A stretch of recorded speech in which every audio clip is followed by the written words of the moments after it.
So you all work on rice? Yes. Somehow. I am working mainly on jute and flax, but my rice work is under the bench, not in published yet. In next year, they will be coming. It's CRISPR actually, CRISPR in rice. Okay. I do mostly opium poppies now. Mm-hmm. A little different. Is it like, are you a breeder or just? Molecular breeder. I am a molecular breeder. Transgenic and genetic modification is my main function, but I do conventional breeding when I try to combine two transgenic crops and into one. Then it will be easy to doing the molecular conventional breeding because I already have developed the transgenics. That's why. Nice. There's some cool papers on jute. Oh, have you seen it? Yeah, of course. Okay. Absolutely.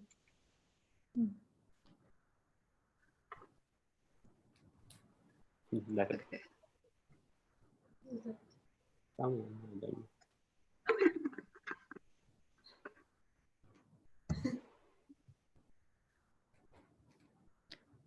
Okay. So everything is set. When will you press record? You can talk. You guys can talk. No problem. Nighttime there, morning here. You have to wait the whole day for the webinar.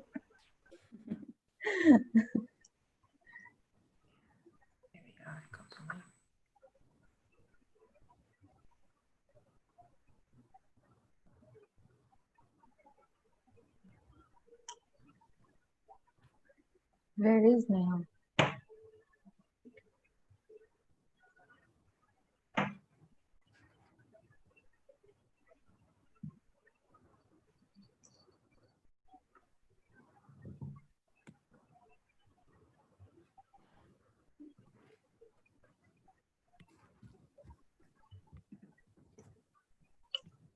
Jacinta, what is that picture of behind you? A fish bowl? Yeah, it's two fish and one's swimming in a bottle of vodka. It's a pickle. Pickle fish. Yeah. Pickle fish.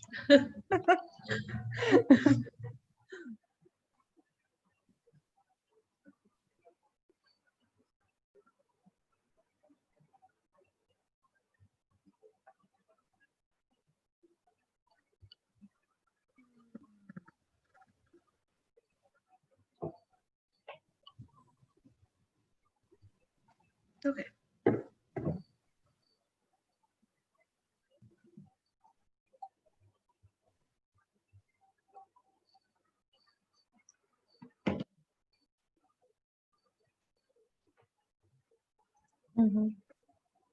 I just mail everyone.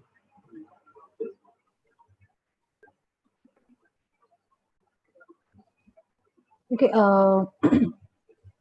Before beginning the webinar, I will just remind everyone, all the viewers about the soft skills webinar, and then I will get to the webinar, today's webinar, because we are trying people to attend this soft skill webinar because it's important for all the, young kids out there, grad students and postgrads. So, and it's a new thing for them here. So I want to attend the soft skills webinar for myself. you have it in your coursework, right? Yeah. Well, kind of, but not really. Yeah, even I'm very excited to attend and learn because we didn't have anything of that sort in our MS, and also very little in Shubha also didn't get much in his coursework. Yeah. So it's really important actually. It gives you a lot of focus, and it's a guidebook actually to know what to do and what not to do. It's a real help. Yeah. So if you learn that, then students can solve their own problems. Yeah, really. I was taking a class in May, and there was a woman who was like giving a guest lecture, and she called them transferable life skills. And it was like, oh yeah, it's like when you learn how to like communicate with people that you don't have anything in common with, or like public speaking and all these different things. It's like, yeah, you could learn those in life, but I think like we do take a speech, like a public speaking class here in the US, and like public speaking is encouraged, but then like science communication is not the same thing, like a lot of higher level scientists that I know, especially at UC Davis, are not super great at communicating their science to like a general audience, especially. So no, this problem is there in many places, many universities, and with a lot of students, because they all come from different backgrounds, and not everybody is English speaking. The mother tongue is not English, so that becomes a huge problem when you have to write and publish in English, but so that becomes a huge problem. And having a training is really helpful. So let's see. I'm actually also very excited. I'm thinking about writing popular articles. Not getting the time actually, but I really want to do it, because the huge gap needs to be bridged between the common people and scientists, because it's actually whatever science we do for the world. So if they don't learn about it, then we don't get that support, but we're doing it for you. I agree. Okay. So you want to record? We just crossed 5,000 subscribers just in YouTube.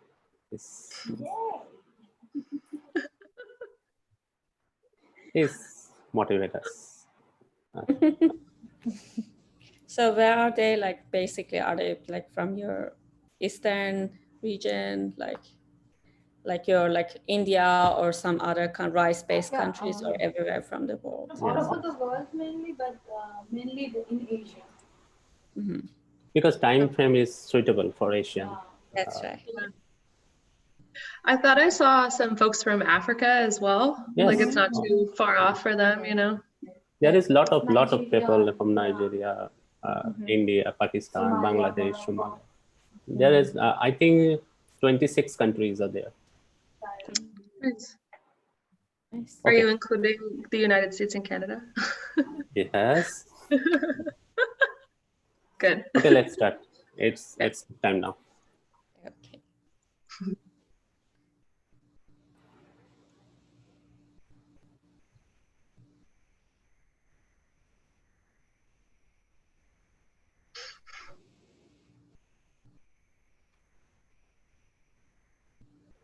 Welcome everyone. Today is our 15th seminar on Bioingene platform. Our team members are Jacinta, Shoma, Liberty is today is a speaker also, and there's Sara from UC Davis. Today we plan that Shoma will introduce Bioingene, because some of people are asking that they're not getting the instruction properly. So I decide that, okay, today Shoma will instruct them. Jacinta will introduce our speaker. Neha will conduct the question answer round and discussion round, because we decided that these two talks are similar from their interest. So we decided to combine question answer round, which kind of interactive and save the time. So after the webinar, 2 talks, I will give the password and the link also available from our website also. So let's start with Shoma. Shoma, please introduce Bioingene.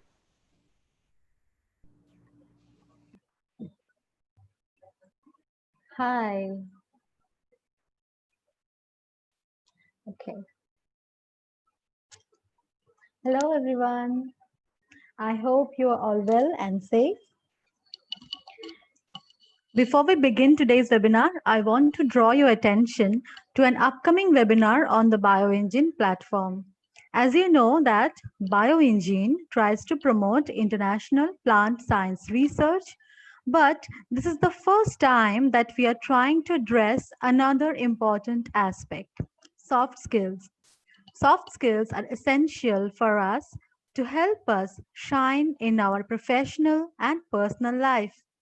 I'm sure you know a few of these skills and use them in your professional and personal life. Soft skills like communication, teamwork, collaboration, adaptability, openness to feedback, time management, stress management, work ethics, creativity, critical thinking, and problem solving are important for building a successful career. For example, I am sure we all have faced a common problem of time management. We are arranging a webinar on the Bioengine platform to discuss the importance of these essential soft skills. This time, we are also going to arrange a panel discussion. PhD scholars, postdocs, and scientists from the UCLA, that is the University of California, Los Angeles, the University of Southern California, Los Angeles, University of Calcutta, India, and the University of Florida, USA, will join the Bioengine team for a panel discussion. We will discuss the challenges that we faced due to the lack of soft skills and how we realized their importance in our careers. We are very fortunate to have Dr. Kankana Ghoshal, a former lecturer at the University of California, Los Angeles, USA. Dr. Ghoshal has experience in teaching many innovative ways of soft skills in the USA. Her mission is to impart education in a holistic approach using research-based learning and teaching methods. Her vision is to prepare her students as lifelong learners to be successful in college and beyond. I personally request all the high school students, college students, and PhD scholars to join this webinar. You can visit our website to know more about this webinar. You can please inform your friends. Our webinars are free of charge and open to the whole world. Attendees will get a participation certificate upon feedback submission. Thank you. Now coming to today's event. Today is our 15th webinar of the series. I welcome you all to today's webinar organized by Bioengine. Bioengine is a non-profit organization created to promote plant research worldwide.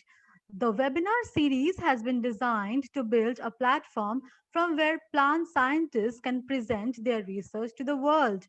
We hope future scientists can gain perspective and inspiration by listening to the esteemed plant researchers talk about their scientific accomplishments and their thoughts on the future of plant science. We are grateful that many renowned scientists have accepted our invitation to share their research insights with us. We are very happy to arrange these webinars that are free for all, and we want to continue doing so for all the students and scholars so that they have easy access to knowledge on current plant science research. For today's webinar, we have received a huge response of around 2,000 registrations. We welcome all the viewers and thank them for their interest in Bioengine. Please keep your questions ready for the question and answer round at the end of the presentation. You can type in your questions related to today's talk in the YouTube comment box. You can apply for a certificate of participation via the feedback link and password, which will be provided after the presentation. Submission of the feedback form is mandatory to receive a certificate. The feedback form link will be provided only in the YouTube chat box by the host. From September onwards, this feedback form link will not be available on our Bioengine website. Please visit our website to know more about Bioengine and our initiatives. On our website, you will find that you can submit your pre-published posters. We also provide a poster deposition certificate and display your poster on our website poster gallery. The topic for today's webinar is Wheat Science, Challenges in the California Rice System. For today's webinar, we have not one, but two speakers who are both wheat science researchers from the University of California, Davis, USA. So for today's webinar, we will have a discussion session where the speaker will discuss and answer your questions. We are very happy to have both the speakers with us today. I now request Jacinta to please welcome and introduce the speakers. Hi, Jacinta. Over to you. Thanks, Soma. Our first speaker today is Liberty Galvin. Liberty Galvin completed her Master's in International Agricultural Development at UC Davis in June of 2017. Her research was coordinated in partnership with the Jala University Extension Services in Sierra Leone, West Africa, and funded by a USAID Research Innovation Fellowship for Agriculture grant. The research objective for her master's thesis was to identify and evaluate options for increasing and maintaining knowledge transfer between extension agents and local growers within a post-Ebola setting. Currently, Liberty is a PhD student in the Horticulture and Agronomy graduate group at UC Davis, studying under Professor Qasim Al-Khatib in the Weed Science program. Sorry if I messed that up. No, it's fine. Liberty's dissertation research entails assisting extension specialists with developing integrated management practices for reducing pervasiveness of weedy rice in Californian rice crops. During August of 2018, Liberty had the opportunity to travel to the International Rice Research Institute in Los Baños, the Philippines, to attend the Rice Research to Production course. While there, Liberty, Shuvo, and myself became acquainted. In 2019, Liberty received the Marlon D. Brandon Scholarship from the California Rice Research Board. Her research is funded by the California Rice Research Board Endowment and the Justro Research Scholarship. I now request Liberty to please share her screen and begin your presentation. Thank you. Thank you. Let me get this on here. Excuse me for a moment. Okay, can you see everything okay? All right, so thanks Jacinta for that introduction. Like she said, my name is Liberty. I'm coming into my 4th year of my PhD at the University of California, Davis in the United States. Once I complete my PhD, it will be in horticulture and agronomy. And I currently study under, Sara and I are colleagues, and we study under Qasim Al-Khatib. Today, I am going to be presenting the outline, concepts, and preliminary data from the last 3 years of my PhD program. If you have a question about anything specific, I have put slide numbers in the bottom right-hand corner just so that you have a reference. It's also very important for the audience to know my talk and Sara's talk are going to be very different from what you've heard thus far, because the Al-Khatib lab is a very applied group. Our lab is funded, like Jacinta said, by the California rice growers, and we as students and staff are expected to answer research questions that are brought to us by growers. So my research was mostly conducted in a field setting, and I work directly with other field scientists and extension agents. So the outcomes of my PhD research will be used by my superior colleagues to improve management strategies for weedy rice in California. So with that in mind, oh, I'm not going to the next slide here. Uh-oh. There we go. Okay, here's the agenda for my talk. So I will give you all some background information about important agronomic practices in California rice. I'll then introduce weedy rice and what options we have to manage this pest. Then I will introduce the dissertation objectives with a conceptual diagram to help the audience understand how each aim or chapter fits together as a whole. Then I will go through each aim or chapter and discuss the methodology, preliminary data, and conclusions, as well as the research I plan to do in order to complete each chapter and consequently my PhD. So to begin, I would like to quickly familiarize the audience with California rice because I'm sure it's very different from probably all of the regions where the audience members are from. So in California, we direct seed our fields using airplanes, as you see in the video here on the right.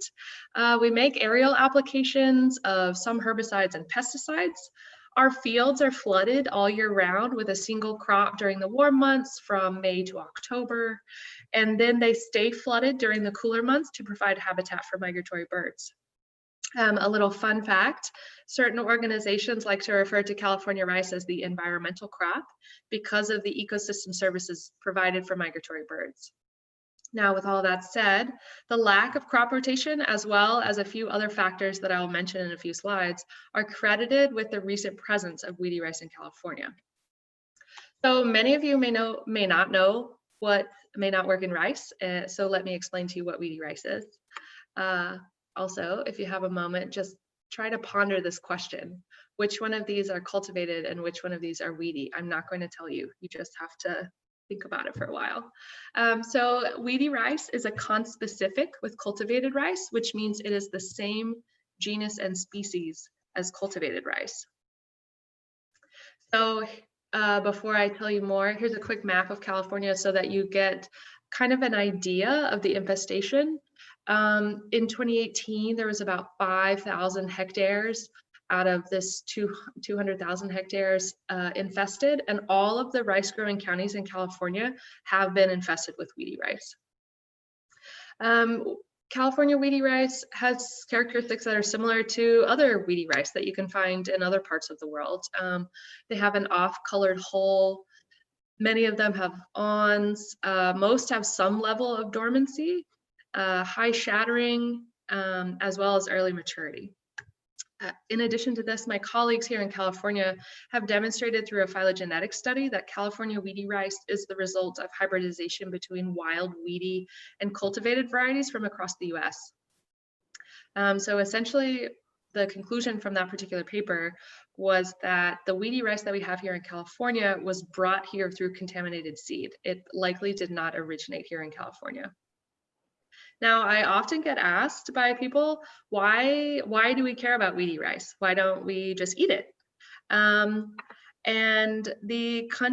to answer the question, the countries where most California rice is exported to have very strict import standards, so the off-color variety is not acceptable.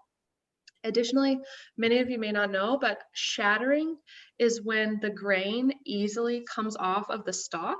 So if a rice plant has a high shattering rate, it's very difficult to harvest. When the harvester goes over it, all the grain will fall to the ground, and the grain is what we eat. So it's not worth it for growers to try to grow weedy rice. Now, considering all these factors, there are scenarios that have been reported in California where weedy rice has caused up to 50% yield losses in California. Before I move on, I would like to note that due to low infestation rates, my dissertation only incorporates types 1, 2, 3, and 5, and excludes types 4 and type 6. I do use IM206 consistently throughout my dissertation as a control group for comparison. IM206 is a medium grain, medium maturity variety, and it's very common. Many growers grow this in their fields. So moving on, many of you may be wondering, okay, so you have this weedy rice problem. What are the current options for growers to decrease this pest in their fields? So it's important to note that compared to the other rice growing regions of the United States, here in California, we are constrained by a minimal number of herbicides, and we do not have any herbicide tolerant varieties, which are common in the southern US. So this means that most of our current management strategies are cultural practices. So growers have the option, as they should, to clean their equipment. They are now required by law to purchase certified seed. Regions of the United States here. Growers can choose to burn their straw, but they have to get a permit, and they are only permitted to burn 10% of their fields. I know it's very different in India from what I've heard. So only 10% are able to burn. You can also do no fall tillage, but that increases your nitrogen requirements in the spring, so many growers do not take that option. Organic growers, and I'm sorry, I mean to say this, here in California we say growers, but growers and farmers are the same people. We're growing, we're farming, producers, all the same. So organic farmers can also choose to do a deep flood, which is typically about 30 centimeters, but this is not really a common practice for most farmers. And crop rotation is an option in some counties, but the majorities of counties have very heavy clay soils, and so crop rotating is not an option. Now, last but not least, the stale seedbed methodology is the most promising option. And my research is actually meant to contribute to the current efforts to develop the stale seedbed methodology, which I'll explain in this next slide. So when growers prepare their field in the spring, they have to drain the field and ensure that it is totally dry so that the cultivator can go through the field without getting stuck in the mud. After this process, growers have the option, weather permitting, to implement the stale seedbed methodology. So to do that, they prepare their field, like I said, they apply some amount of irrigation. This irrigation encourages the weeds to grow.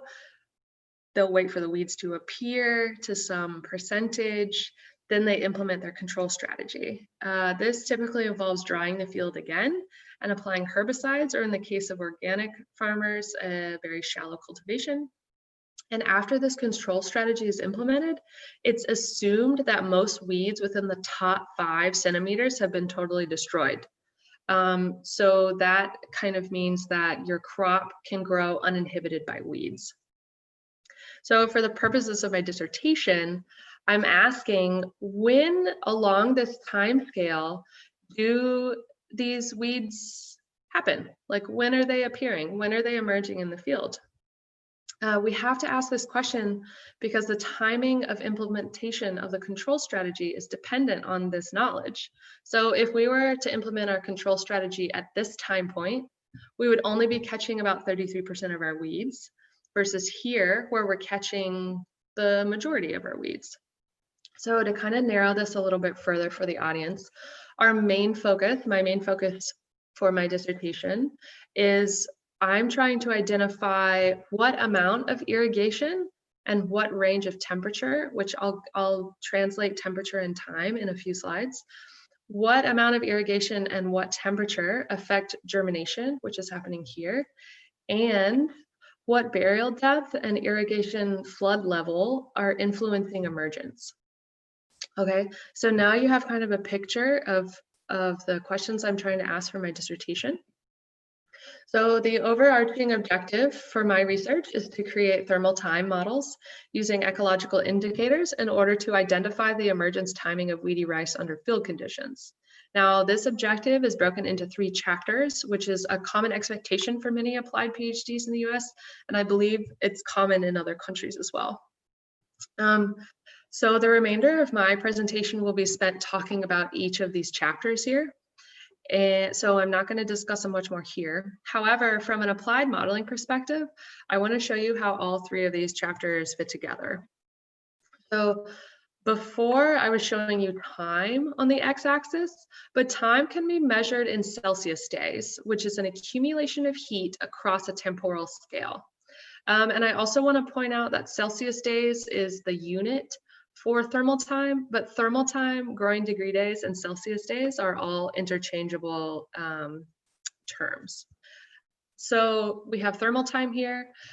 Based on 2018 data that I recorded, roughly 18 Celsius days occurred within 24 hours, and about 120 Celsius days happened in a week. So if you look at this particular scale and you use it as a reference, we would say like here at this point is roughly 1 week. Here is roughly 2 weeks. Okay, so first we have to determine how much thermal time is required for seeds to reach some theoretical maximum germination percentage, which is what we're showing here, under various temperature and water potential scenarios. This is first curve, Okay, then we conducted a separate experiment to determine how much thermal time is required for pre-germinated seeds to reach some theoretical maximum emergence percentage under various burial and flooding depths. These models are theoretical because they're conducted under controlled environments. We conduct lab experiments because we can't possibly test all temperature, flood, soil, weather conditions, etc. in the field.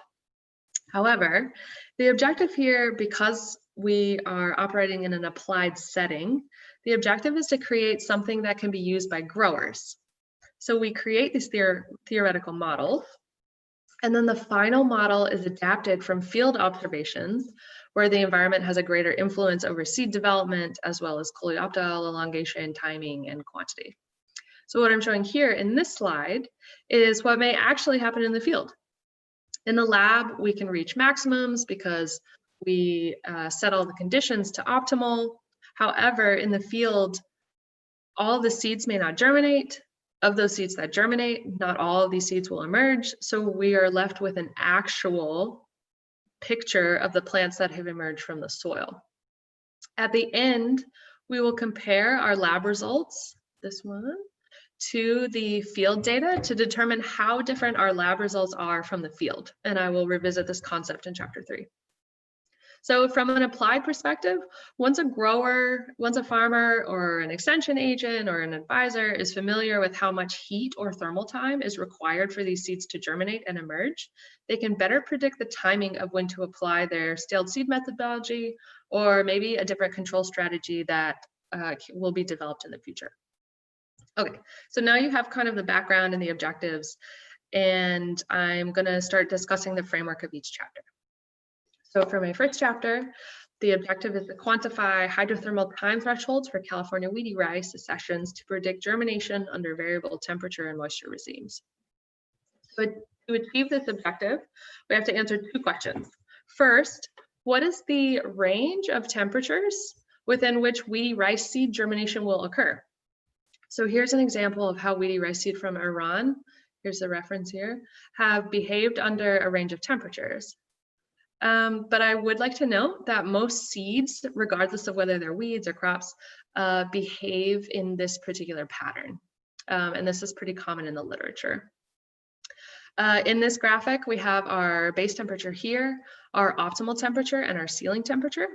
These are also sometimes referred to as cardinal temperatures. Our base temperature is where physiological processes initiate within the seed.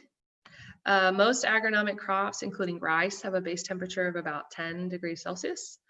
Optimal is when conditions are just right for germination, which is somewhere around 30 degrees Celsius.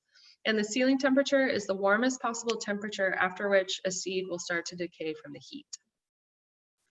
The second question is how much water is required to maximize seed germination. So to answer that question, we are analyzing water potential effects on germination. So water potential quantifies the tendency of water to move from one area to another due to osmosis or gravity. And water potential can be used as a reference for soil water availability for plant uptake, and in this case, uptake into the seeds. So field saturation here is when the field is fully flooded and there is standing water on the surface, which means that all the micro and macro pores in the soil are full of water and no drainage is occurring.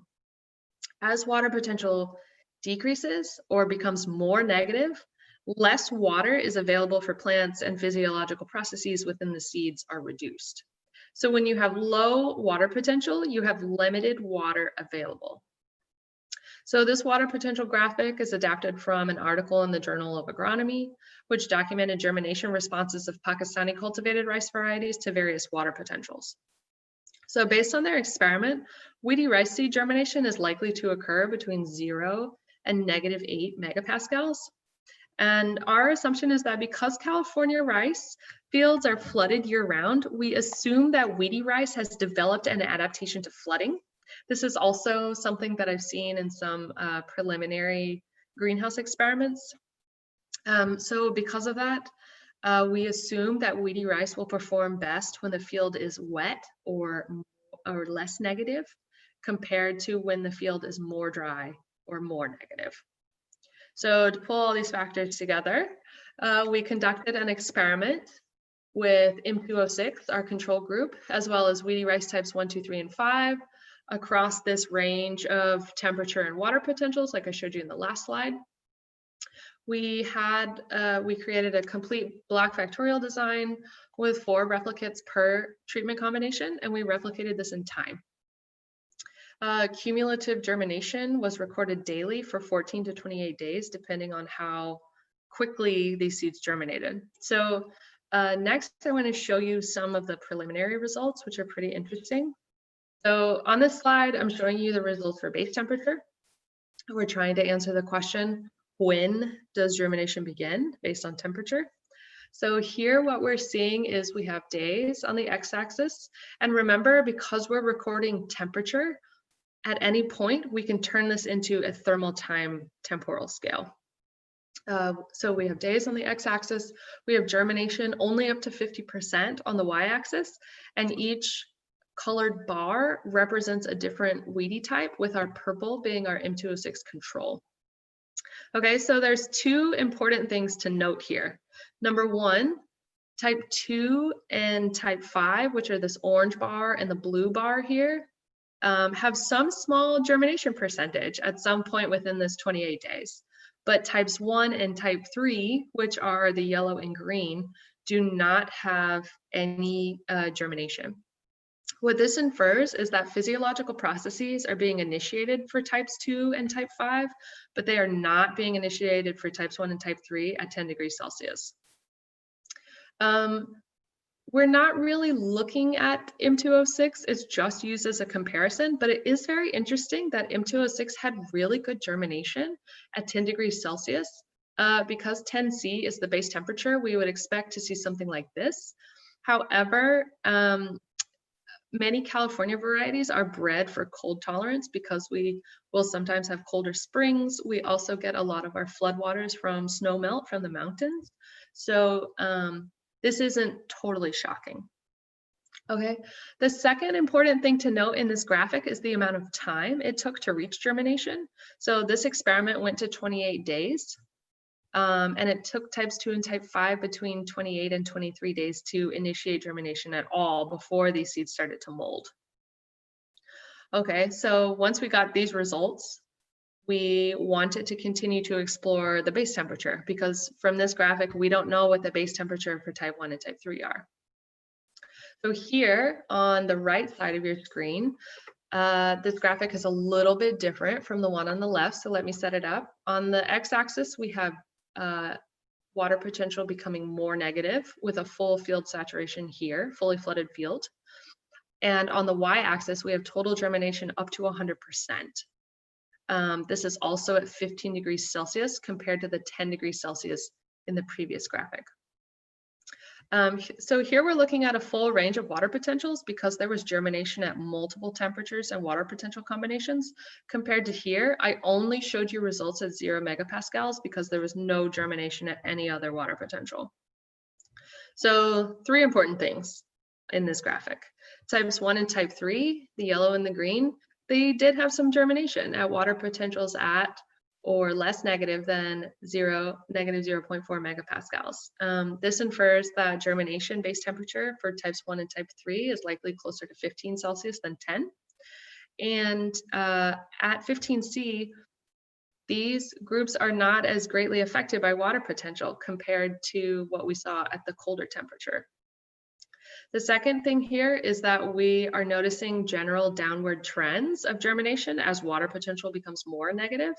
And some of these types, like type 5, which is this blue bar, which had 100% germination at full field saturation and 5% germination at negative 0.8 megapascals, is obviously very sensitive to water potential compared to these other Wheaty types that are not experiencing as big of a change.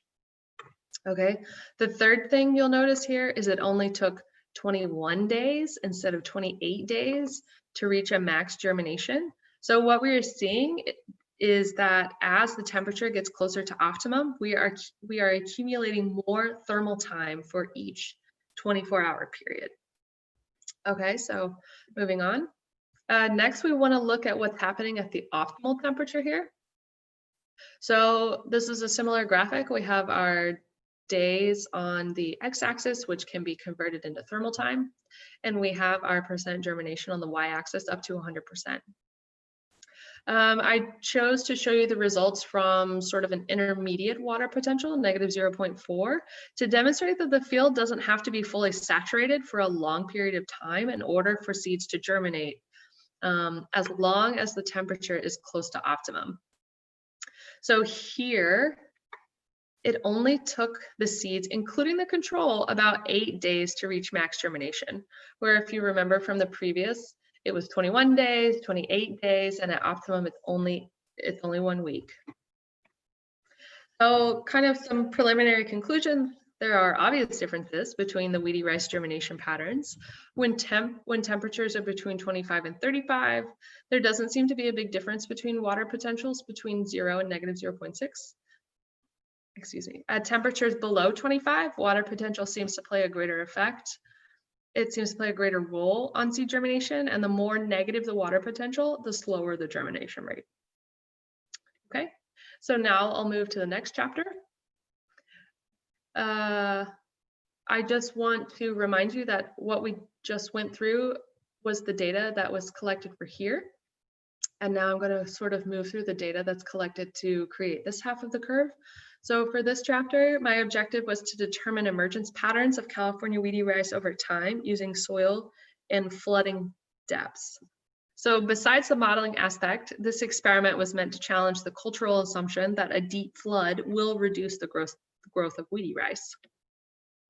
So to conduct this experiment and kind of test that hypothesis, we again used our M206 control and several weedy types. We used a range of flooding depths and burial depths. We created a factorial split plot in RCV in a randomized complete block design, and we had 4 replicates per experimental run. I would also like to give a very nice shout out, even though he's not here, to my current lab mate, Dennis, who's currently doing a PhD. He was very, very important in helping get this study off the ground and running. So with that, oh, and another important, we collected cumulative soil water emergence daily, as well as dry weight. We also recorded temperature over the entire experiment to help translate into those thermal time models. So for the results of this experiment, we're seeing that burial depth had the greatest effect on weedy rice emergence. Nothing buried at or below 5 centimeters emerged, so it was not included in our final analysis. There were significant interactions between burial and flooding depth. So what we have here is an increasing flooding depth in centimeters and our average emergence percentage on the y-axis. This dark colored bar represents a shallow burial depth, and this gray bar represents a bit deeper in the soil, 2.5 centimeters. So obviously there are significant differences between these 2 bars, the average emergence from 1.3 and 2.5 centimeter burial depths. I did not see as dramatic a decrease in emergence with increasing flooding depth compared with increasing burial depth, okay?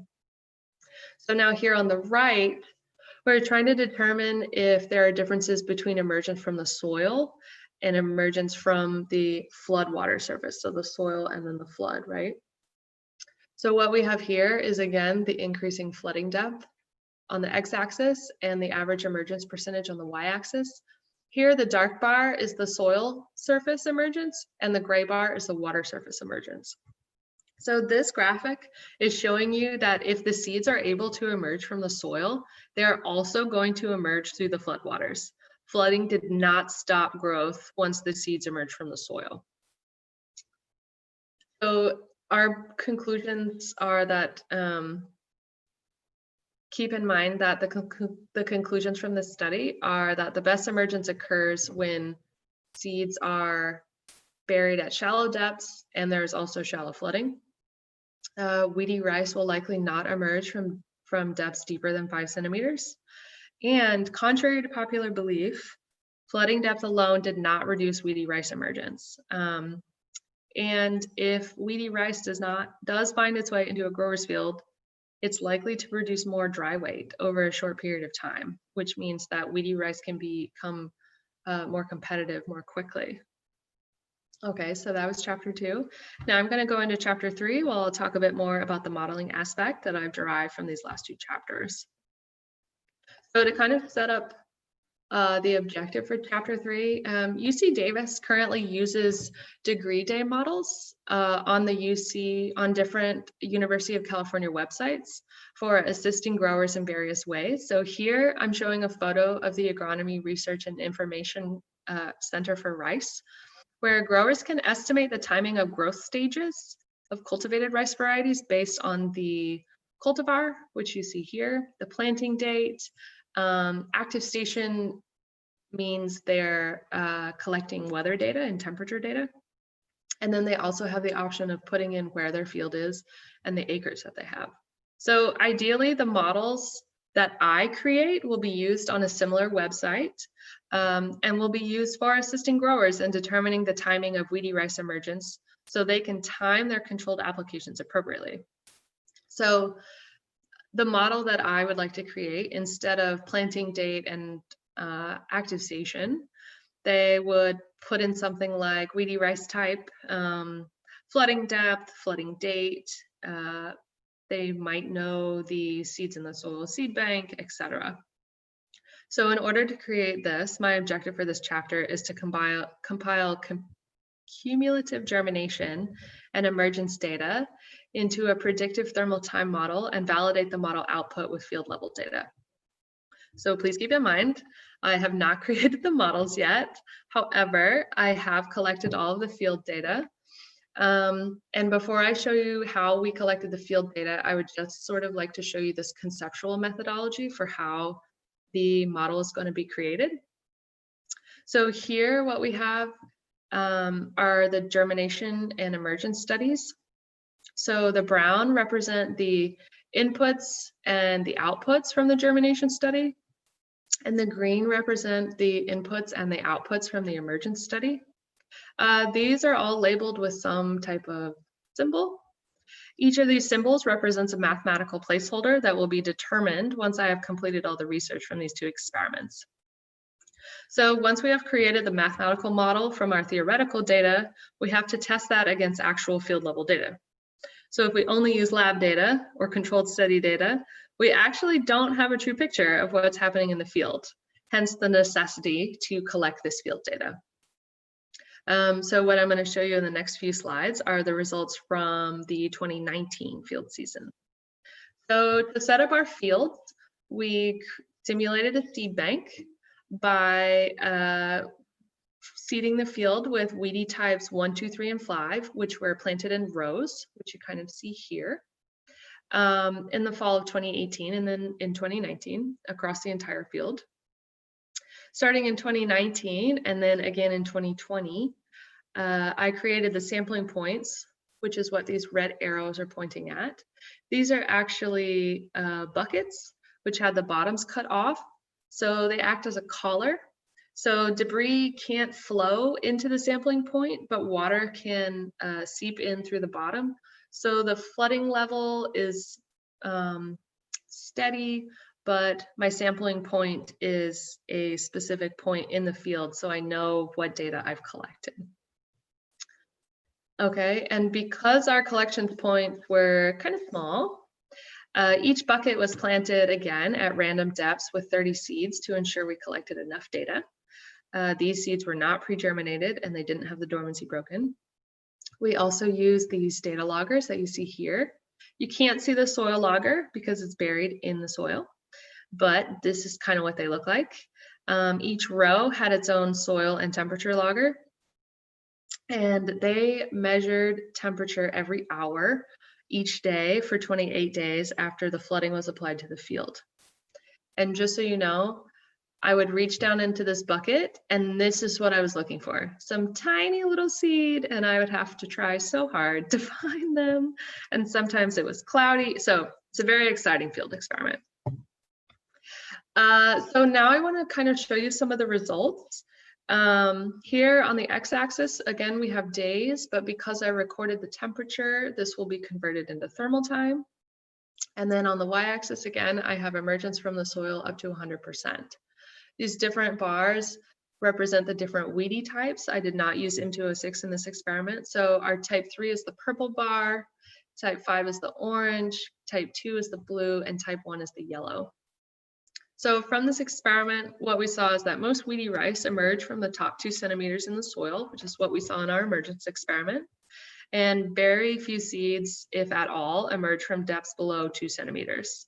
Type 3, which is suspected to be the type that has existed in California for the longest amount of time, has had the highest emergence, almost 90%.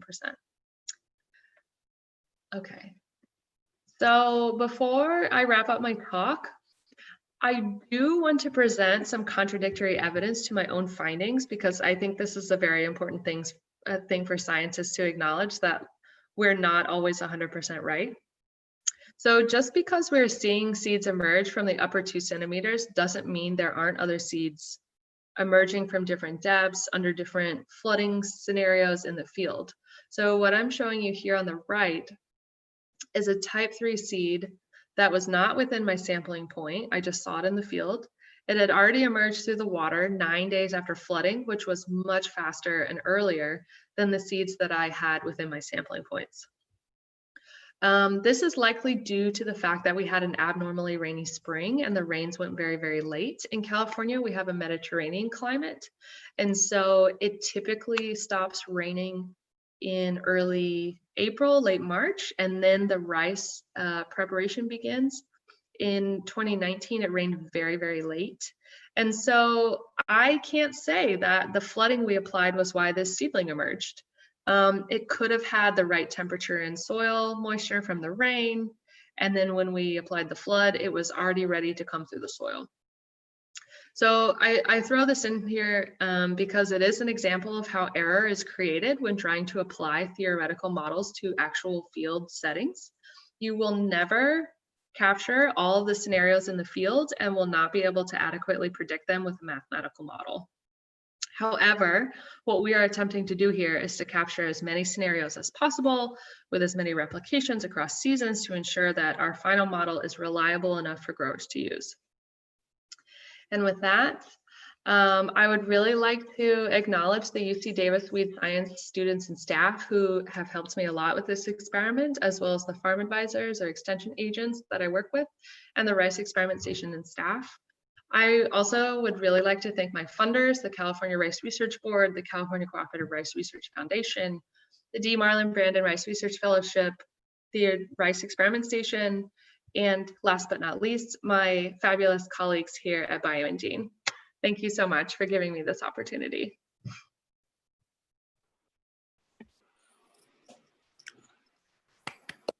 Thank you, Liberty. Jacinta, it's time to share a talk. I request Liberty to end your slide sharing option. Okay. Let's stop share. Okay. Thank you. Please, Jacinta, introduce second speaker. Sure, thanks, Shrivo.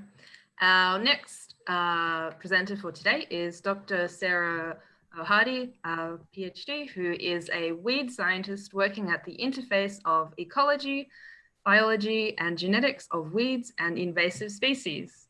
Her primary research goal is to develop integrated pest management, or IPM, solutions by combining basic and applied scientific knowledge. Her current research focuses on understanding the extent of early season algal bloom in California rice and developing a time-specific management approach. I now request Dr. Sara Ohadi to please start your presentation and share your screen. Thank you. Hello, everyone. Like probably many people from different places in the world are watching this great group of people who are kindly gathered together to make these public talks for all the audiences who are interested in science. And I would be so glad that I can explain some of my current research with you guys. And where's my PowerPoint? Okay.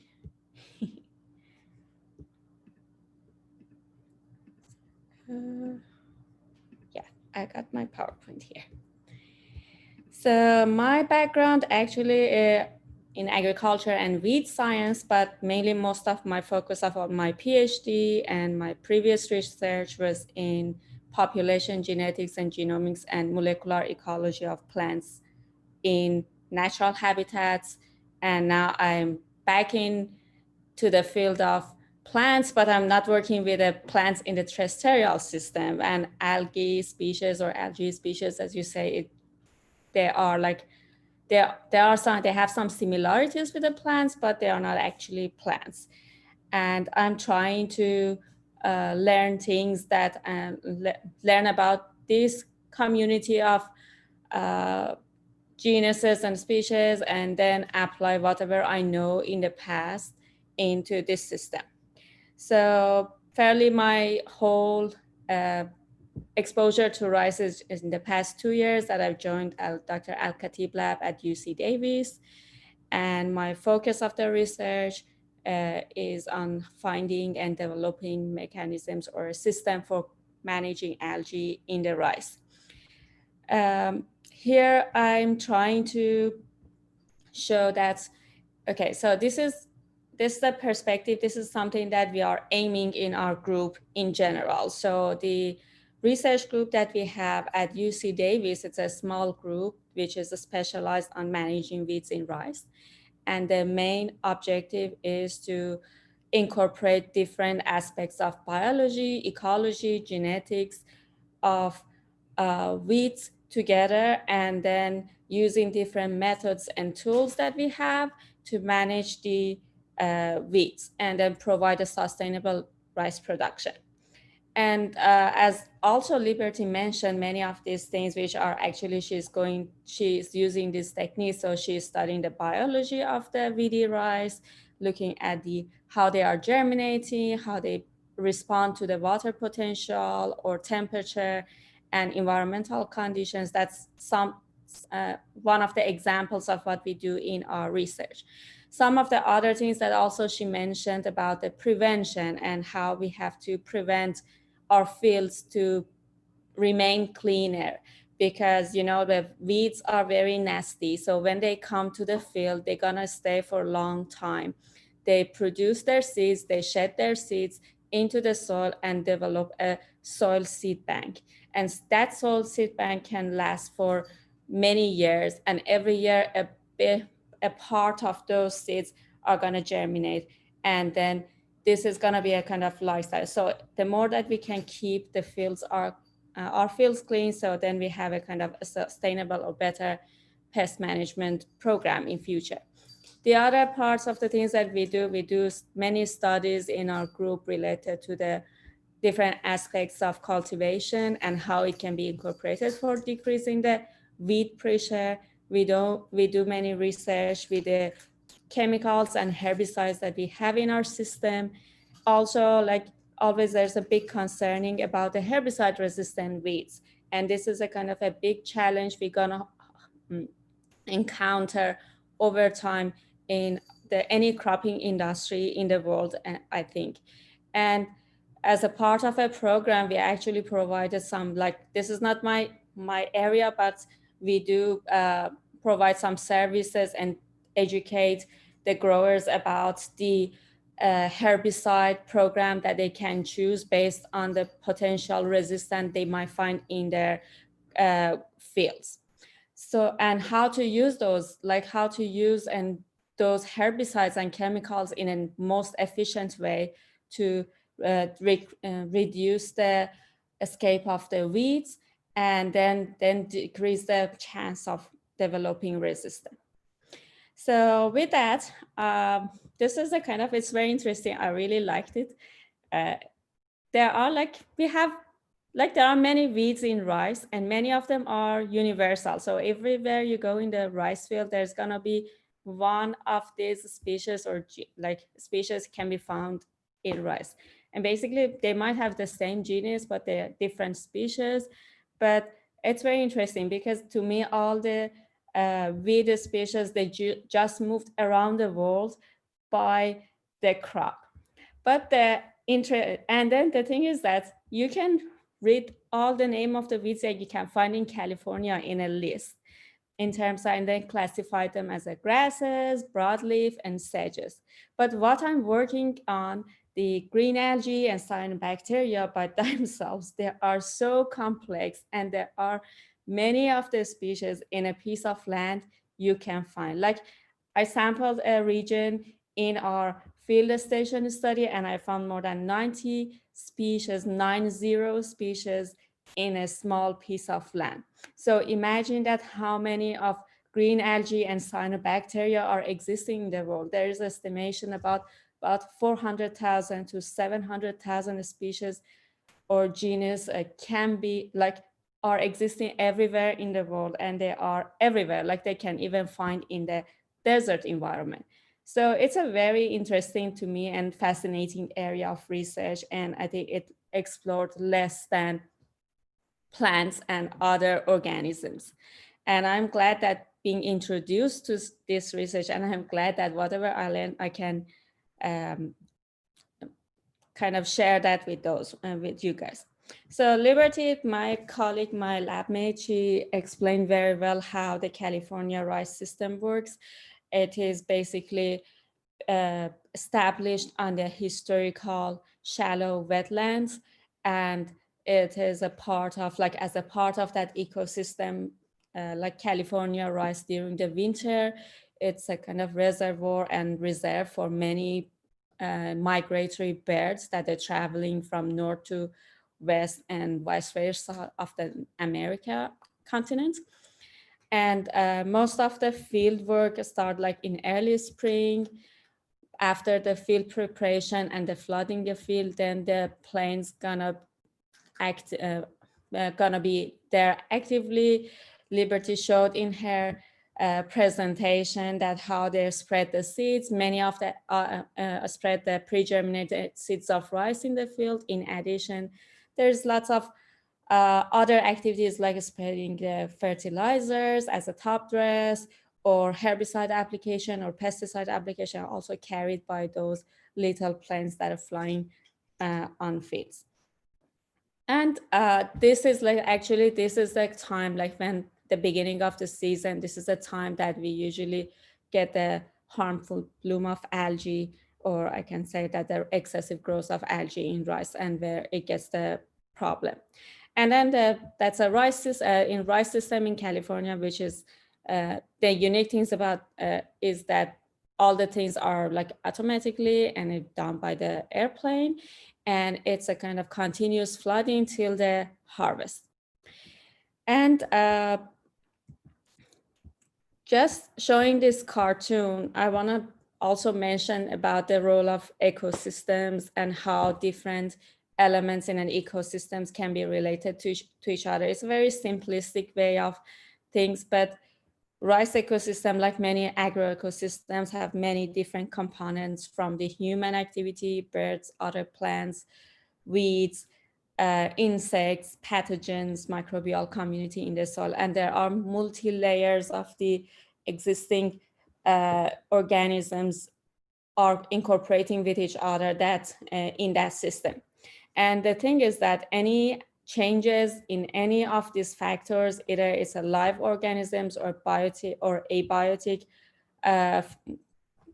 environmental conditions like water and like rain or fire these days that we have in California. So all of these things are influencing rice production, as well as it also influencing the other habitats, other occupants of these habitats, like the birds, plants, algae, microbial community, and everything. And some of these changes and the influences are very quickly can be seen. Some of them are a little bit take longer time to be visible. And for me, when I started with algae community, I realized that, wow, they are so so fast in responding to the environmental factors. and and by themselves, because they are not just one species, there are multiple of them together. They can be different shapes, different size, different forms, and they have different preferences. So when they get together and something is changing in the environment, the whole community can change together. And usually what you see and you hear about it, like they call it a tide, it is maybe dominated by one species, but usually it carries other species together, but the environmental condition and the situation just become favorable for one of them to take over. It is exactly the same thing is happening in the terrestrial environment with the weeds and the way that we manage our fields and what we select related to that one. But this is happening in a larger scale, but it's very quickly, like in a couple of days, lots of changes can happen to these communities during the rice growing season. And talking a little bit about what is actually algae and what is called algae. Well, algae is a kind of very general word, but it contains many different groups in it. We have golden algae, brown algae, green algae, and we have blue-green algae, which actually they are not algae, they are prokaryotic photosynthetic cells, so they are considered as bacteria, but that's an old name, which is still people use it as a kind of exchange. And this is in this picture, I wanted to show that why they call it, what's the difference for differences between cyanobacteria and algae cells. So on the left, you can see a cyanobacteria cell. Cyanobacteria, like that cell is by itself is like a chloroplast. And I know that many of people here are plant scientists, so they know better than me even the structure and shape of the chloroplast and the thylakoids by themselves. And then on the right, we have a kind of a very single cell, unicellular flagellated chlamydomonas cell. And in that cell, you can see all the organelles are existing, like the chloroplast and thylakoids and Golgi bodies and everything. The only unique things about the green algae, especially the ones that they have flagellate and they are motile, is that they have a organ or something called pyrenoids. So actually, it's a kind of light sensor that detects the intensity of light in the environment. So if it is a high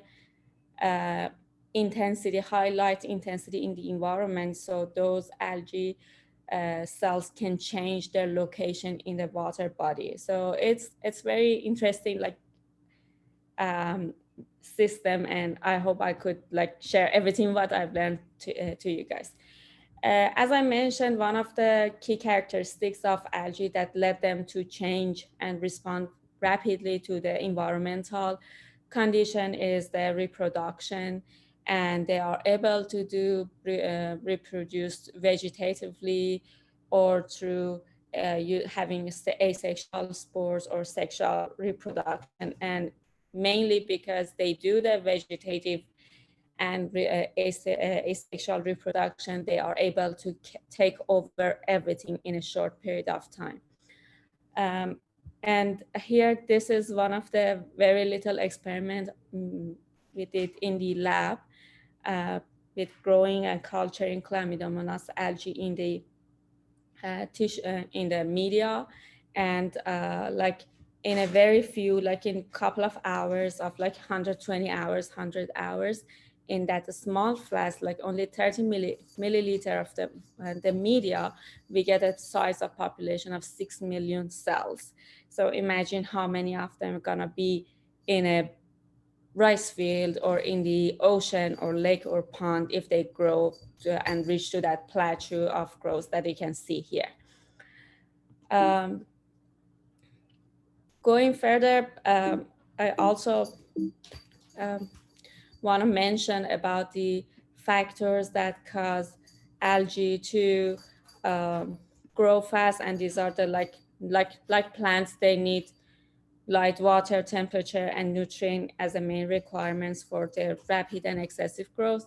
But one thing which is really important if we want to use these characteristics to know our species and then how to manage them is knowing about the nutrient. So it's a very old ecological concept that algae, like in the limnology and phycology, you hear about it a lot, that algae is a nutrient limited group of nutrient limited. It means that in a body of lake, the amount of the nutrient is very low. So then algae cannot grow fast or just taking over everything. And once you get a little bit, you add a little bit of nutrient, which most of the time is phosphorus and nitrogen, to the environment, they can take advantage of it and grow rapidly to get to the maximum growth. And as I mentioned, like water is very funny to have it here, but also water can be used for the management perspective in rice. And this is the kind of media that algae grow in it, but not all algae need water to grow. There are some studies and cases that some species found in deserts that has the role of keeping the sand together and prevent the spread of the sand in the blown away.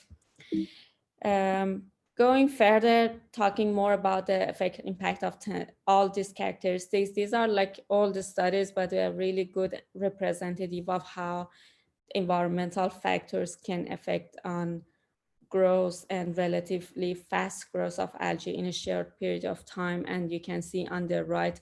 So this study was done a long time ago, but this is a very famous dam in South Africa that always have the bloom of microcystis algae, which produce toxin. And this dam is a water source for many people living in the capital city. So therefore, it is important to know that how these species, like that species, can respond to the temperature. And as you can see, with the increase of the temperature, like algae love high temperature and the photosynthetic capacity reach the max. It gets higher. The other characteristics of like the things that algae species love the most is the nutrient, and nutrient mainly phosphorus in the form of phosphorus and nitrogen.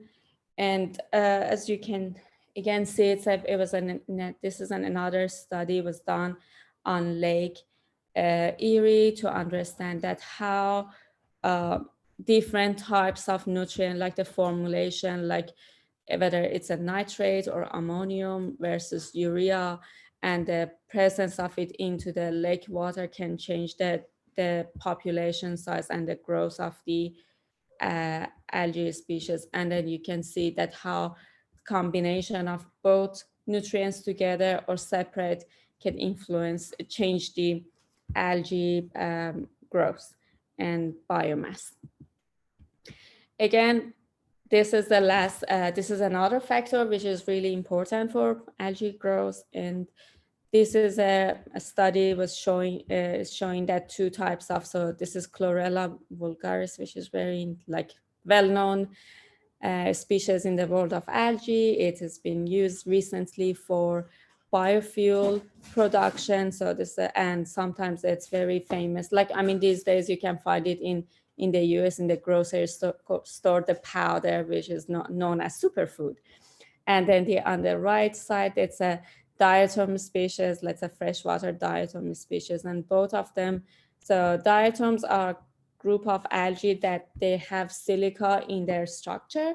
So if you look at it, it's in their structure and have and it's become a kind of external part of their body that protect the cells from this protect the cells. And again, you see that the growth rate of algae can be really influenced by light. And in both species, you can see once the temperature and light intensity increases, the growth rate per day increase. But then it gets to a maximum and again drop down. And the reason is that although like algae loves light, but the capacity of tolerating light is very lower compared to many of the terrestrial plants and crops we know. So if the light intensity in the environment is high, it could be fatal for algae. And many of the species, many of the species of algae, they have flagellates, so they are motile and getting help from that pyrenoids within their cell, they can detect the amount of light intensity in the environment, and they change their place from the surface of the water to the bottom of the water column, so they can manipulate, like they can decrease the amount of light they receive and protect themselves. Knowing all these things and going back to rice, and I just put it here to just remind that why I talked about these things, because as I mentioned, we always, if you want to have a good management program for an industry like rice and sustainable production, you need to know your species and environment and the behavior of it. And then with knowing these main components and very basic things, we can use them to help our rice production. So when I get to the first time I get to know algae in rice, and I started to do the literature review, I actually get surprised because I found that algae problem in rice was the only unique cases that it's happening in the world. And all the literatures from the very first time you would find that algae was a really good thing in rice. And all the scientists, great scientists in the world, they always mention the nitrogen fixation capacity of the algae. Well, actually, I got that quote from one of the handbooks published by Erie in 1980, and Professor Roger was very famous, I think, nutrition biologist, phycologist there at the time. And he also mentioned that quote that, well, one of the place actually when people started realizing algae is important was the observation of that in a poor soil area that people are growers or farmers growing rice, there is still enough and sustainable amount of yield production, and how that amount of rice can be produced while they don't put any fertilizers into the soil. And then they came up with that idea, okay, something like blue-green algae, and the algae with the ability to fixing nitrogen actually compensate that amount.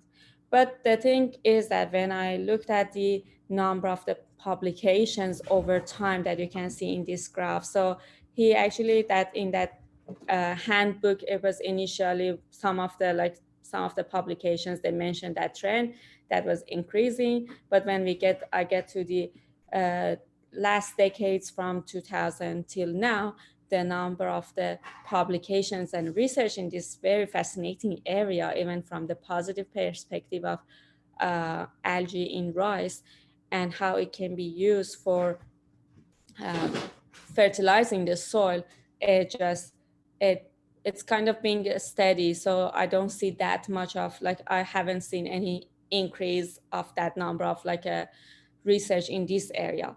And maybe I'm wrong, but I have a feeling that it's related to some difficulties of managing algae and reproducing algae in a larger scale to inoculate the fields and providing it to the growers, which which make it like fertilizers like urea are still more very trustable and sustainable for production compared to the algae, even though it might be cheaper.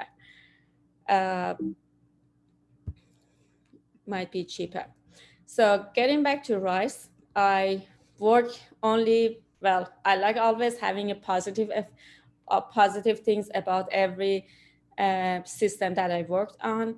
I know that from the farmer's perspective, from the rice production perspective, we want to increase our rice yield and we want to protect our crop. that's why I brought the positive things. So from the negative things is, as I mentioned, this is the only unique thing happening in Australia, not Australia, sorry, in the US and in California. Then the reason is related to the way we planted and we do our cultivation processes. As I mentioned, everything is done in California through the air. Seeds are pre-germinated and spread into the flooded field. So field is flooded, fertilizers are added beforehand, and then it's a very favorable situation for algae to take over even before the rice come up.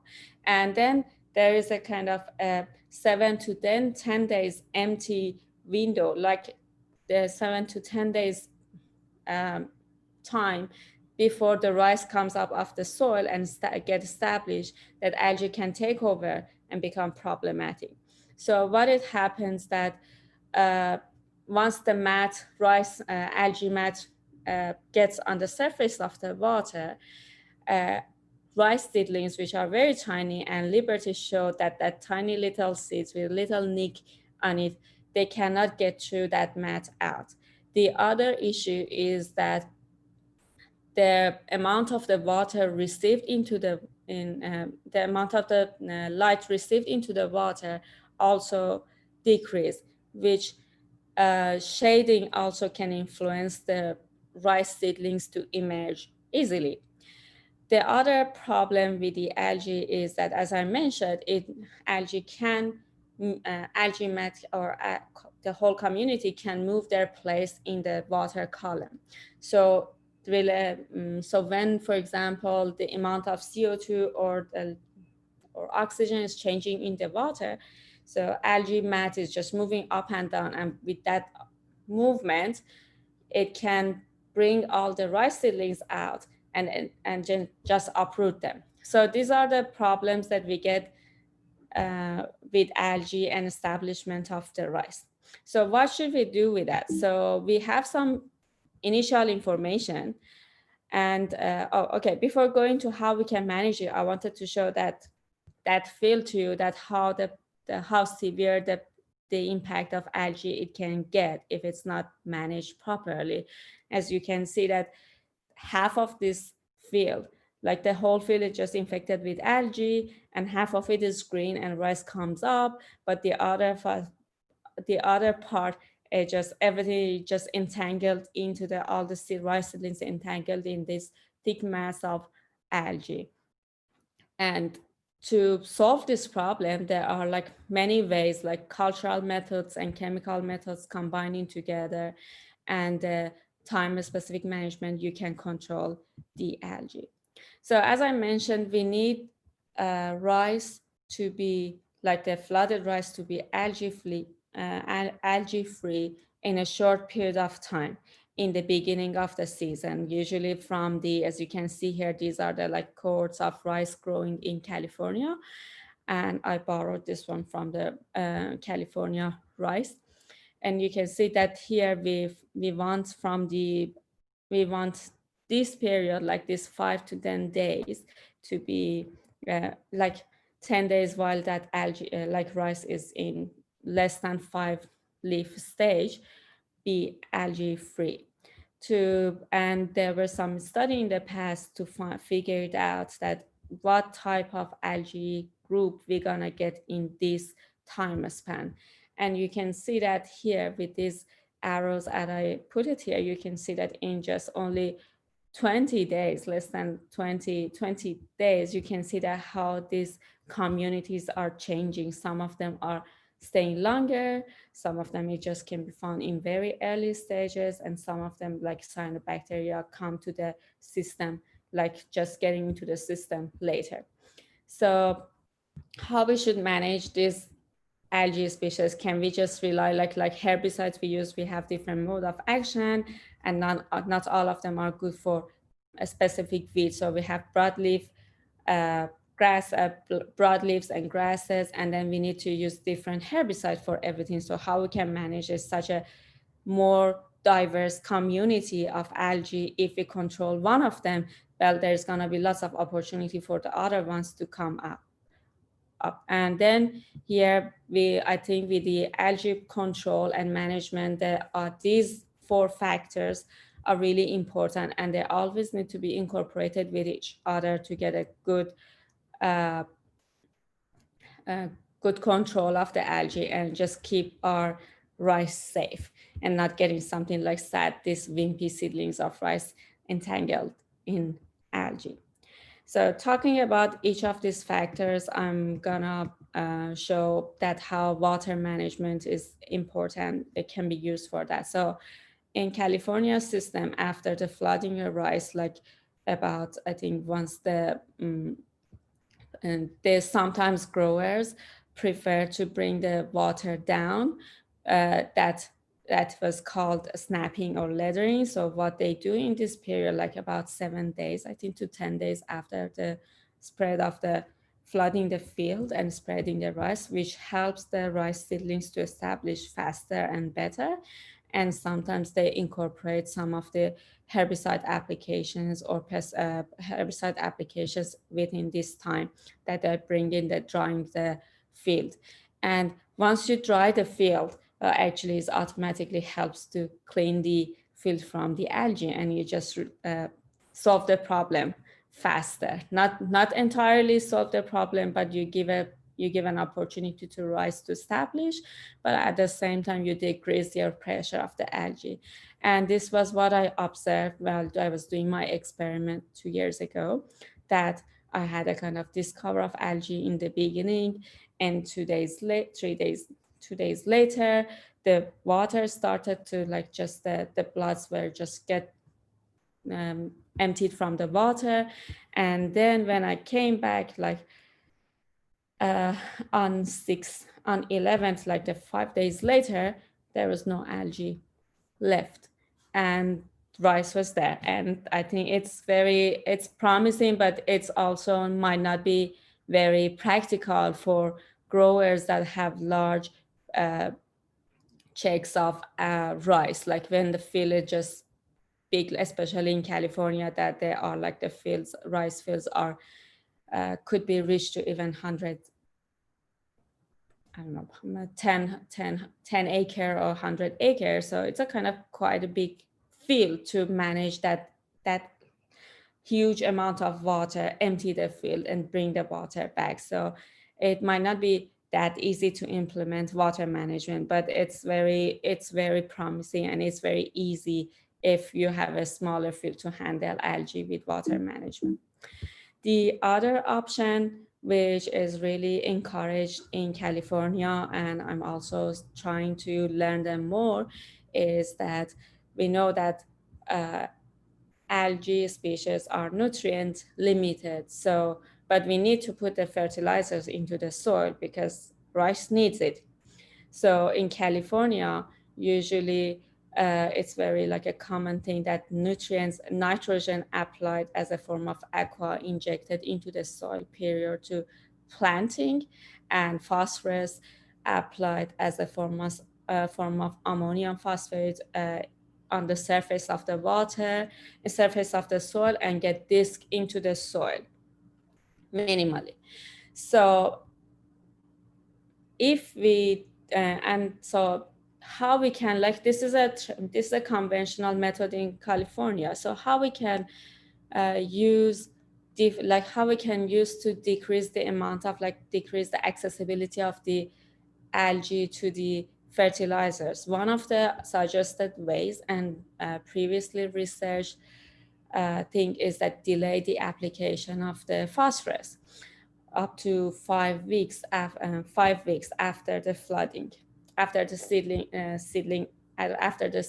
like spreading the seeds, or even incorporate the fertilizers more into the soil, or even like splitting the application, like application of the nitrogen and phosphorus, like early in the beginning, and then do the rest of it later.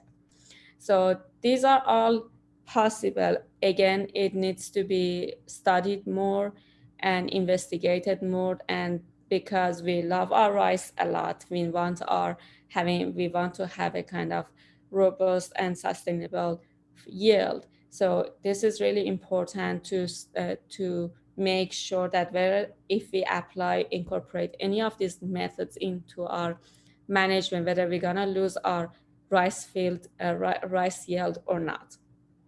So then there's, this is actually a part of my study that I'm showing here, that how increasing the amount of nitrogen or phosphorus, it can change the algae coverage area and the dry on the left and the dry biomass of algae. And once you have both fertilizers like nitrogen and phosphorus source together, you could see that more algae in terms of the coverage and more biomass. Also, this is another thing that I wanted to emphasize on it, that it is not just one fertilizer is important. A combination of them also can induce algae to grow excessively.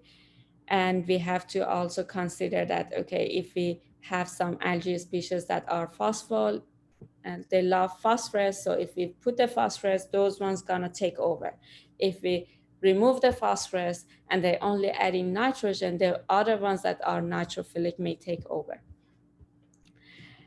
And the last thing that we have in our toolbox, usually we call it like in management perspective, we have number of chemicals, and most of those chemical options or algicides are copper based or hydrogen peroxide, and they show promising that they are promising for controlling algae. However, their effect is very short, and for applying any of these things, we also need to think about the scale, scope, timing, and regulations of our system to apply any of these algicides into the environment, because copper compounds also can cause soil pollution. So this is also another drawback with these things. So with all of these things, I think we need to, there's one thing that I forgot about it. So this is something that I've realized, I've learned it from some of the growers, that they have a smaller field.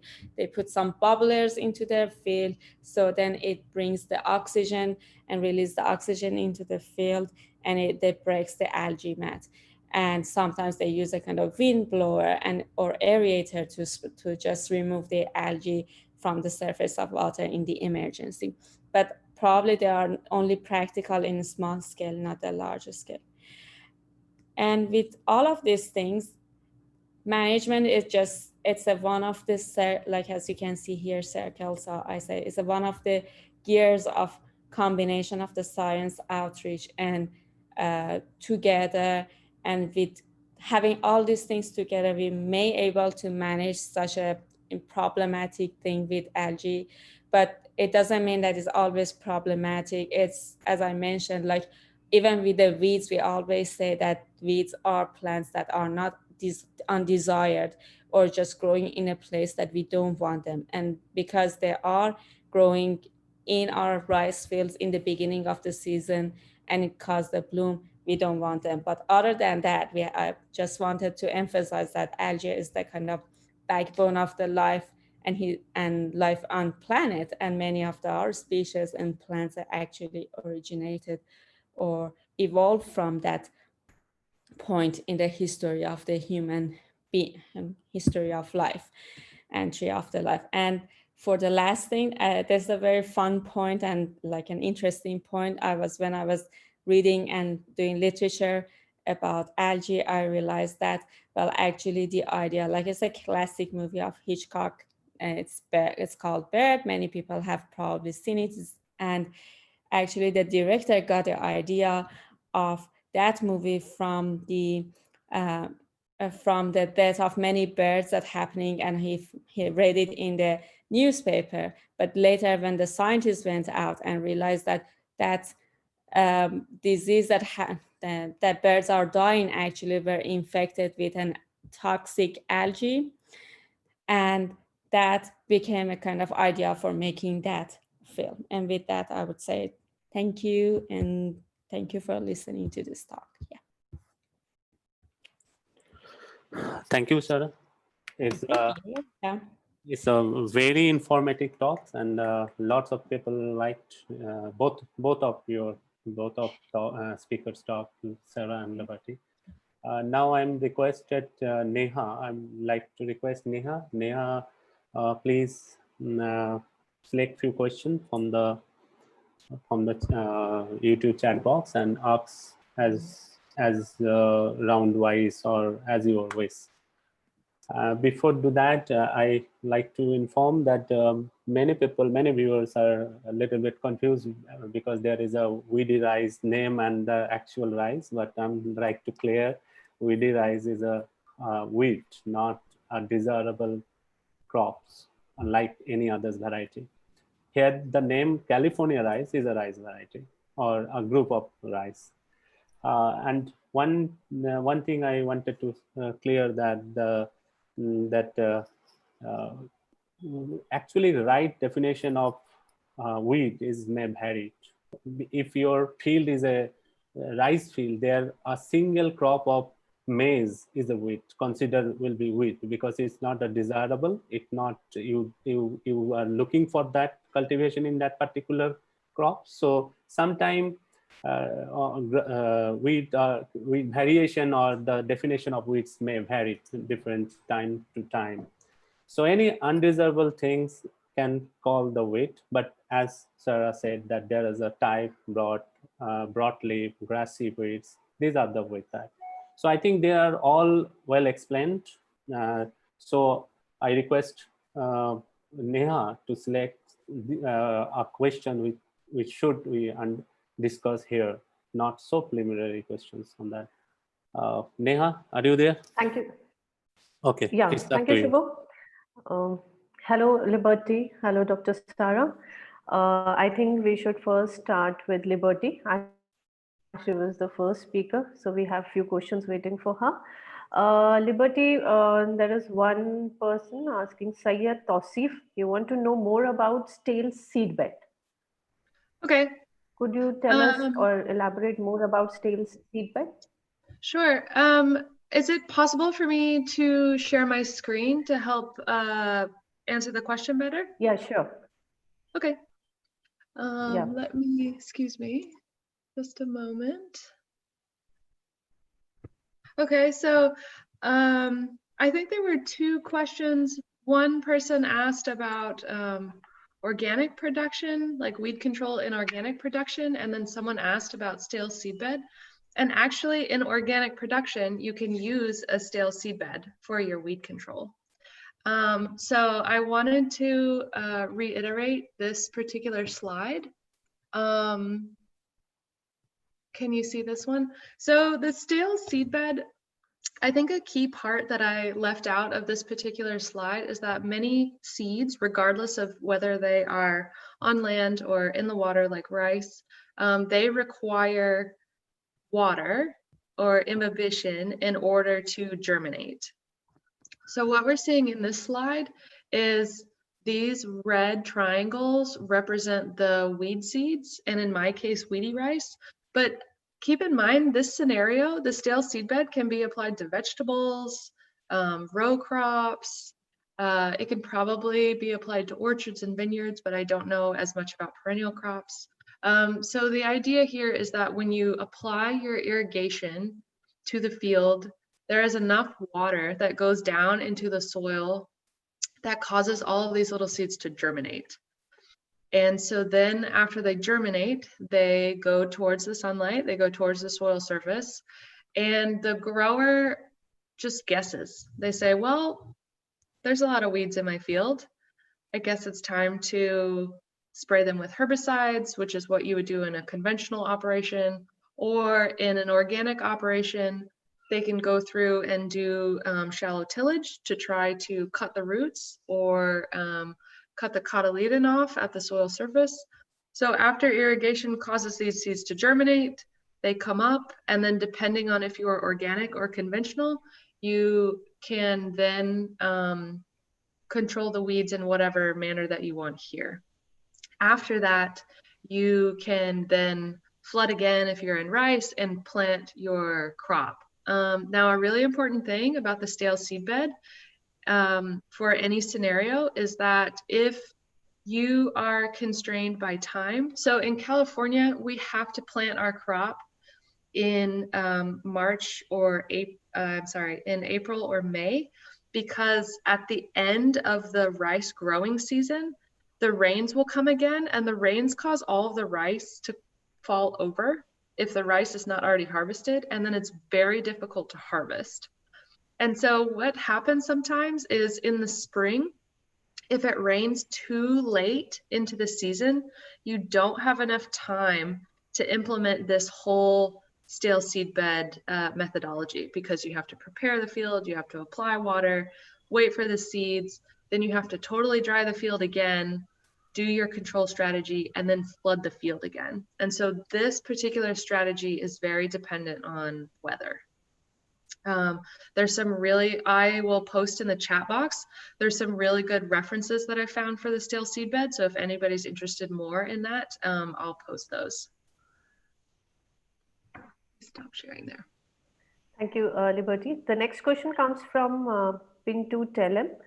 He is asking, what kinds of instrument or protocols are used for germination and quantitative analysis of water measurement? So I can answer these questions. Sara has also done a really good germination study. So Sara, if there's something here that I missed, which I'm sure that I will, please jump in. But to measure our water potential, we use a polyethylene glycol solution that we mix to whatever concentration we want. So negative 0.4 has a specific amount of polyethylene glycol that you mix with water. This is actually documented and referenced by Hardigree and Emmerich, which I'll also put that reference in the chat box. So you mix your solution, and then essentially what we do is we mix up the solution. We use a water potential meter to make sure that our solution is at the right concentration. And then we soak filter papers in the solution. And then the filter paper goes into a Petri dish, and then the seeds are grown inside of the Petri dish, like I showed in one of those slides. So that's essentially how we create the different solutions. And then we were growing those inside of a chamber. So for the field aspect, I'm actually not testing those different water potentials. One of the field researchers that I'm working with is doing that particular portion of like the field validation of that study. So for my research, I'm only testing the full field saturation level. Yeah, is that good, Sara? Did I miss anything? Another viewer has asked, how can we control weeds in rice fields without using weedicides or chemical fertilizers in organic farming? So I know that in California, and I'm sure it's very different in other parts of the world, but I've talked to several organic growers that have told me that they actually switch their fields. So one year they'll grow rice in field A, and then in the following year, they won't grow rice in that field. They'll grow it in this field. And what they do during that year when there's no rice here, they go through and they do a lot of cultivation, or maybe they'll spray an organic herbicide. And when they are growing rice in this particular field, they use a 30 centimeter flood. That's a very common practice. And the idea is that the very deep flood, this 30 centimeter flood, will reduce the weeds. But I actually have some, I'm a bit skeptical that these deep floods will kill weedy rice because it's so similar to cultivated rice. Yeah. Okay, good. So at the end, I would like you to give few inspirational words for the young researchers out there who are listening your talk. Okay. The young what are your researchers words like of advice for the young researchers? Sure. So yeah, like you? Yeah, like me. Yeah. So I, you know, the academic system in the United States is very different from other countries. But I would have to say, I think probably from a mental perspective, my biggest piece of advice is don't be afraid of rejection. So if you find a person or an idea that you really want to do research, like you want to do research with a person, or you have this idea and you really want to explore that idea, you know, go to that person and ask them if you can study with them, because the worst thing that they could say is no. And then you are right back in the place where you started. And if you don't ask that person, or if you don't explore that idea, you will never know if that was an opportunity for you, or if that question is answerable, or, you know, anything like that. During my master's degree, I was rejected a lot by a lot of people. And it took me a really long time to find someone who, I guess, kind of believed in me and supported me. And now I'm doing a PhD alongside Sara, who's a great researcher, and also Qasim Al-Khatib, our professor, is incredibly supportive. And I would have never done a PhD with him had I not been rejected by many people, and then finally accepted, you know, asking and asking and asking and trying and trying. So that's my advice. Okay. Thank you so much, Liberty.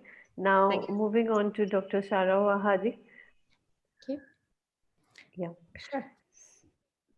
So we have few questions for you, Dr. Sara. The first one comes from Mohammed Azam Khan. He's asked, what's the optimum temperature for the algae required for the development? Oh, it's a very broad question, because as I mentioned, there are hundreds of species of algae, and there might be a different temperature requirement for any of them.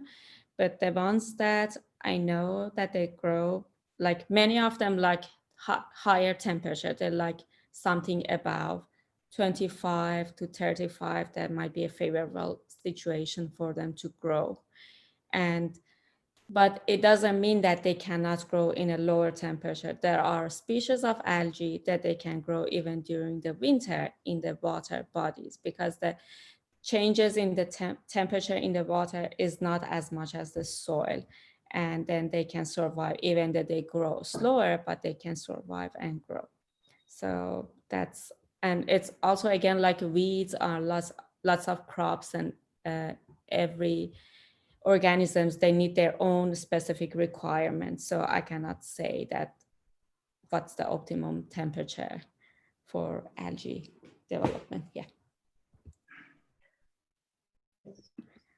So next from KV Kothale, he is asked, which algal form you found to be most effective in rice growth? Well, thank you for the question. I'm looking from not having algae in the rice in the beginning, but many cyanobacteria species, some of them very popular, and probably you may heard of them, the genus they called Gnostic algae or Anabina are the very famous ones for doing nitrification and fixing nitrogen into the soil. And they are the ones that are, some strains of it always used to be encouraged to the growers. The ones that I read in the literature, especially in India, they were encouraged to the growers to have it as a pond near their field, and then grow the algae in it, and then spread it and inoculate it into their field. So these are the two main ones that I know of. Okay, so there is one question from me. You told about the physical management of algal bloom by doing aeration of the field. Yes. So do you think that aeration of field could affect the rice yield negatively? Because there are many rice varieties which are submergence varieties. Yeah, of course, if, for example, this is something that hasn't been explored yet. It's an kind of an idea, and at the same time, yeah, if you put a kind of a bubbling or just putting aeration into the water, imagine that you have it in a pond and you have an aeration. So there's going to be a lot of water movement. And let's say in California system that we got seeds are not established and they should be established by themselves, are not transplanted. So there might be lots of water movement and they probably definitely can affect the rice yield.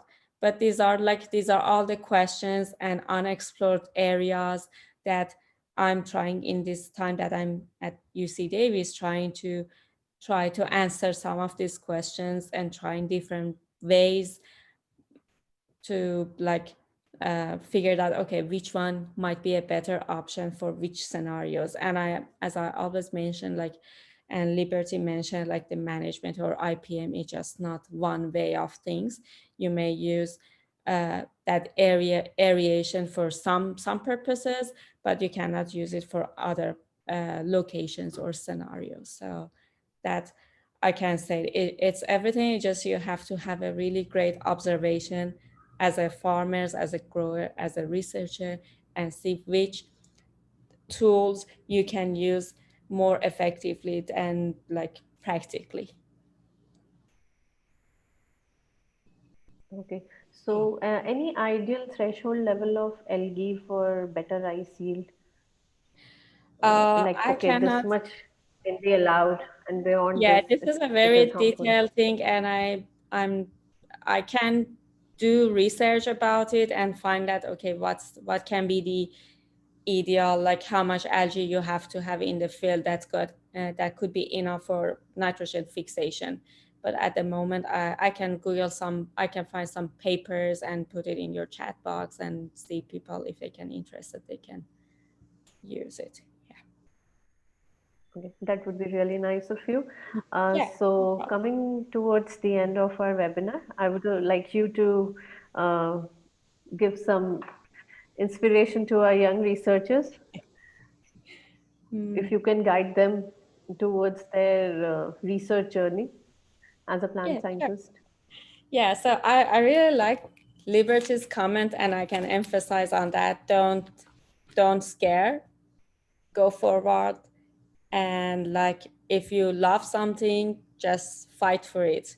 And if you have a passion for science, any type of it, if it makes sparkles in your eyes, just go for it. Don't scare of the people who know a lot, and they might encourage you, and never scares of the people. They may see it as an opportunity to be challenged and become a stronger and braver person. The other thing that I experienced myself, as I mentioned, I've worked in different areas of the plant science. I worked on wheat science as my master degree. I did molecular ecology and population genetics, working specifically on invasive plants in coastal habitats. Then I'm working in rice with an algae, which can be kind of, it's a plant, but it's toward an aquatic system and microbial community. And the thing is that when you learn about science and how to do the research, when you understand what is hypothesis and how to make a question, and then when you develop your mind, it doesn't matter what's in front of you. You can be brave and you can be confident on what your skills you have, and just go for it. Yeah, so that I can say. And don't scare of all the negativity in the world and all the things that might not be a future job or something. When you do that and when you do it right, you will find your place. You will build that place for yourself. You don't need people to give it to you. You can have it yourself. That's what I can say. Oh, that's fabulous. Thank you so much, Dr. Sara and Liberty. Now I'll get back to Shubho and he will proceed. Thank you, Neha. Before end of this discussion, I like to add two things. One, many people are asking for the chemicals for the rice wheat treatment. I wanted to say that chemicals are very geographically available things, because some chemicals are available in some part of world and some are not. Like glufosinate ammonium is a very common chemical called is basta, but is now not available in India. So it's very difficult to say the name of the chemicals, and it is not right also. We can't say some company's name in a free, open, free platform. It's not so ethical. I think that's why we try to avoid. Second is the weed management system also varies country to country. Some has the upland, some has the downland, and some are the coastal areas. So it's not always you can drain the water to kill the rice, or if you fill the water to kill the weeds. It's not possible for every field, because it's totally depend upon the topology of the soils and the and the area in this country. So we intentionally try to avoid this type of question. If you wanted to know more, then you have to search any popular search engine. You can find so many articles, so many book chapters on that, because agronomy, weed management is a very, very pure line, and it's a long run science. So it's lots of materials are available in that. I'd like to thank Liberty again, Sara again, to join this platform, share your journey. I'm sure in future when you did your more work, we can share again, we can come again here and talk to your invention, your achievements. Thanks my team, Shoma, Neha, Jacinta, for helping to conduct this webinar so successfully. It's our 15th webinar. I want to note that, yes, it's very annoying that some people are asking so many time for the certificates and password. We are giving certificate for watching this webinar, not for your coming into YouTube channel, or not for just say hi or good morning. So try to focus on the knowledge. I'm assured that certificate, you definitely get the certificate, because now we have many times to fill that form. So please try to listen. Definitely you will get the certificate, because every webinar more than thousands and 2,000 people are getting successfully their certificate. We build some rules and principles. We can't break it, because without any rules and principle we can grow. So it's our rules that you have to come, listen properly. That's why we put the password in that. We can't give you the link to your email. So that's why this is a process, and it's going to change from next month. We are not provide this link in our website too, because we try to live audience to interact the webinar, not to getting the password and getting the certificate. So it's okay. It's a nice gathering, nice knowledge sharing. Lots of people are like, many people are connected, because weed management is a very common in agriculture. Thanks to Liberty, thanks to Sara, thanks my team. So it's officially end this session. I just wanted to share the password once more, but you guys are free to go. We can meet next in 1st September for the next webinar. Thank you.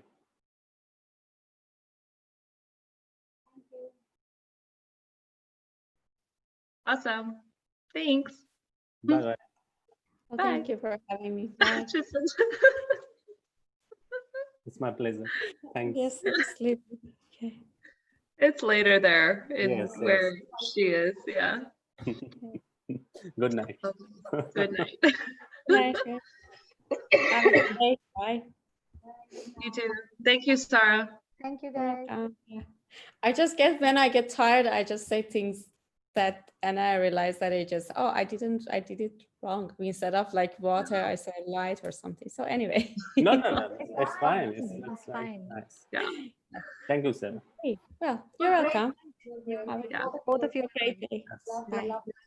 Both are advisors, so energetic and so true. It should be like that. Thank you. You're welcome. Bye. Bye. Bye.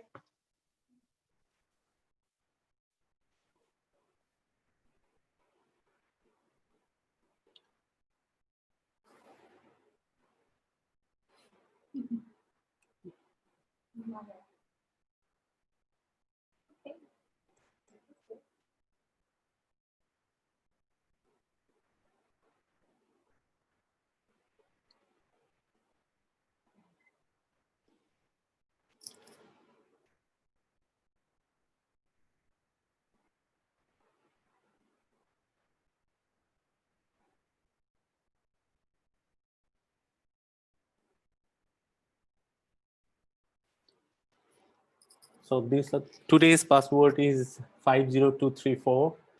Link already shared in YouTube chat box. It's also available in our website. This link automatically deactivated after 2 hours when it's first shared, and the duration of the first sharing to the activation is maximum 2 hours. Certificate will available from our website after 2 days. Please come and download. When you try to download your certificate, there will be a list of your name and certificate file number.